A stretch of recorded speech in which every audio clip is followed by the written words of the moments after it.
So welcome. Stay tuned. We're gonna talk about all the stuff that's going on with this potty training adventure.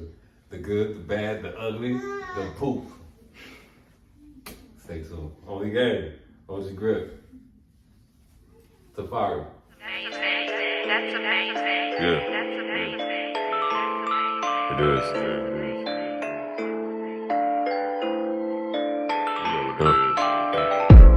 I can teach you how to stack a honey early in the morning. Money.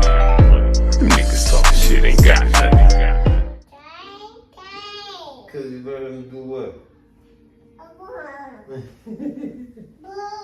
Boo. You learning how to boo. Where? In the potty?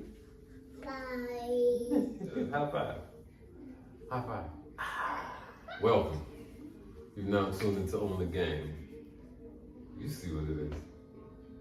We're about to talk about the children, the kids. One in particular, my son, Tafari. I told y'all a while ago our new challenge, potty training. Right? What are we doing? You got to go do what? Potty? Yes. This is what we are right now. So yeah, like I said, we've been going through potty training. I said it a couple episodes, like a week ago maybe. And we've been going through potty training and moving into a new environment. And you know what comes with that. Like, he's only one. He looks big. It's because he's a king. You know what I'm saying? Who are you, king? King. You already know we're putting it into him early. So with that, with changing environments and everything, you know, trying to get him to sleep in this bed that his grandmother got him. It's such a, great grandmother. It's such a task. You know how it is because he's used to being in the bed with us randomly whenever he wants to, and now we're trying to transition him. He ends up in his sister's bed all the time.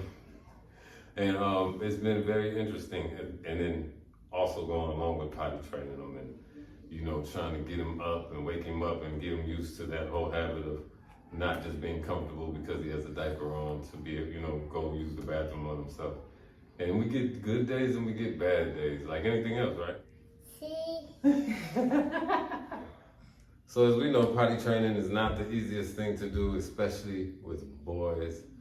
At least not in my experience. If you guys figured out a way to get boys to go potty training really fast and easily, please hit the email, tap DMs, whatever you want to do in order to give me the information on how to do it. Because this guy right here, the first hustle, let's go through the first hurdle, First hurdle was getting him on the potty. He's cool with that. He'll sit there and then do this right away.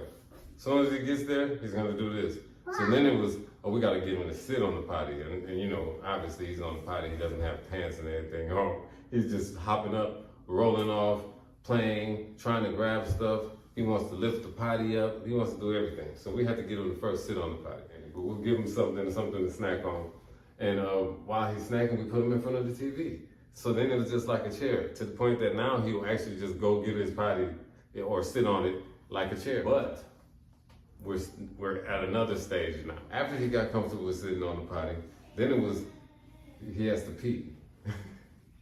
Because we would sit on the potty for 20, 30 minutes. And after 20, come here, say, what's up, world?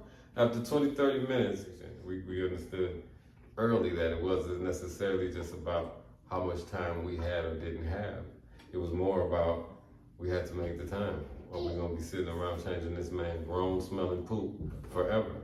So we started sitting there longer with him. And then eventually he started peeing. You gotta pee at some point, right? It's just human nature. So then he started peeing. Then we would just praise him when he started peeing. So as soon as he started peeing, we everybody, hey, congratulations, woo, high five. All the fly things, right? And he started getting excited about it. So then it became easier to actually get him to the potty, get him on the potty, and get him to do what he needed to do. That went on for, you know, a week, 2 weeks, and he would pee, no problem, you know, and especially if I go to the potty with him and he's having trouble. If I say, oh, I gotta pee too, and I get up to pee, he's gonna pee, right? That's my baby girl. She wants to be involved, okay? And she is. Y'all see her soon. Then the problem then turned into and it kind of still is, off and on. It turned into, how do we get him to number 2 on the potty? We're going football, let's get it. How do we get him to number 2 on the potty? So about 2 weeks ago, we finally got to look at him. What's up, celebrity? Not celebrity, what's up, king? No, so finally 2 weeks ago, he finally pottied and did a number 2 in the potty, and that was one of the best things ever. So now he'll do it more often, so that's the stage we're at. Now it's easy, now the stage is working on him to get to the point of saying that, hey, I got a potty. Because he'll say that he peed after he peed, you know what I mean? He'll hold himself and say that he peed or something after he went to the potty already. So we got him to at least saying that he's pottying, which is good. And he's understanding what pee and poop is, so forth and so on. So now it's about getting him to the stage of, woo, be careful, man. Now it's about getting him to the stage of you know, saying, hey, Dad, Mom, I gotta go potty. This is the most trying stage. This is the one that's been like, yo, we know that you can say it. You say it. We know you know what it is. We know all these things. But what is the issue? And this other thing, I almost skipped something up. We've been putting him in big boy underwear. You know, he wears pull-ups at night, but he's big boy underwear throughout the day. Unless he's messed up all his big boy underwear. One thing we noticed about big boy underwear, he hasn't number 2'd in big boy underwear. He knows better, because he hates it if he number 1. If he pees in his underwear, he's walking bow-legged in the mud. You know what I'm saying? He's in his mud looking like you can throw the earth through his legs. So, we probably should keep him in big boy underwear more often. But then the problem with that is, as you can see, this is carpet. Who in the hell wants to just be running around, peeing through everything, all on the carpet? Not I. Not his mother. But guess what? When you're potty training, it's kind of not about what you want. It's more about what you have to do. Potty training is a humbling experience. I almost shed a tear. You gotta get up when you might not want to. You gotta set your alarm. Like for me, I do every 15 minutes because it was earlier than that, and then I realized that I'm sitting in the bathroom for longer than I'm actually waiting for him to have to actually go to the bathroom. Then I started actually monitoring his food or liquid intake, just from the standpoint of, I know he just ate, he might have to go to the bathroom within the next 15 minutes. You know, I know he just drank, he might have to go to the bathroom within the next 15 minutes. So that's what I've been doing. It works as long as I don't miss my time, because it seems like when I miss the time, he's on time. Those are some of the things that I guess you can do if you're in the process of potty training your kid. And if you have other things that I could possibly do, I need the help. You know, his mother and I need and want and are open to all the help that we can get to potty training this guy to the left of me. My son and I are the only 2 males in my household, in our household. Right?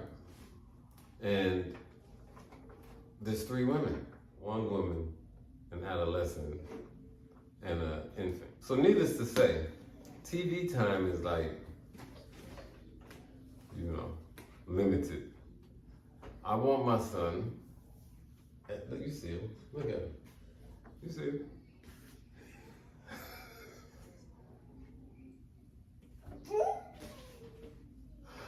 I want my son to continue to be a strong young man that grows to be a very intellectual, strong, positive, caring young man, right? I want him to be all of those things. I want him to understand, have empathy. I want him to be humble. You know, I want him to be, I want him to understand his emotions and how to deal with his emotions.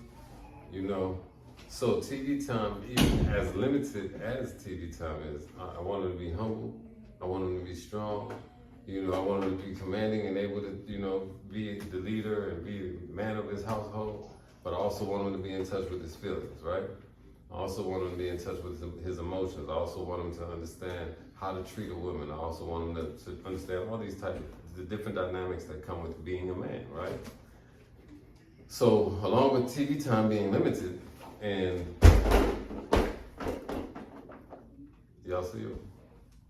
This along with TV time being limited, let me help you out. Watch out. Let me help you out. Oh, you need to play something? Okay, there you go. Along with TV time being limited, there you go, man. I have to watch out for programming. That's my background. You got it. So along with all those things that I want him to be, I have to be concerned with programming that's on TV. Before I say anything further, right, let me say this.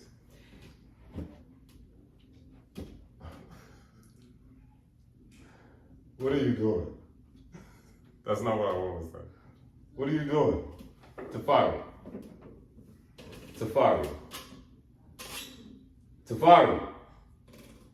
Come here. Get up. Come on. Oh, you stuck. He's stuck. Come on. Do y'all see him? All right, go ahead, relax, enjoy yourself. So along with that, before I even go further, rather, let me say this. All jokes aside, right? Some of the things that I'm about to say are not directed towards anyone. So towards any gender, belief, practice, group of people. It's just how I want my son that I'm raising, you know, how I want him to look at me, and also how I want him to grow to be. There's no way you can control what someone wants to be, who they want to be, right? Everybody's their own individual. So my comments aren't to be taken out of any context at all. You know, basically, this is how I'm gonna raise mine. This is my beliefs. This is my wife's beliefs. We share the same beliefs. And in our household, we're gonna do things how we wanna do them, how we were raised. So, with that being said, I gotta watch out for programming, right? Because, especially when it comes to the depiction of young black men, because I don't like everything that I see on TV. You know, when I was younger, I called it television. I still do. I don't like everything that I see on there and the depiction of black men, you know, and so now I gotta watch that. Along with that, I have an 8-year-old daughter, and like I stated in the beginning, our house is full of women, right? So my daughter wants to watch Cheetah Girls.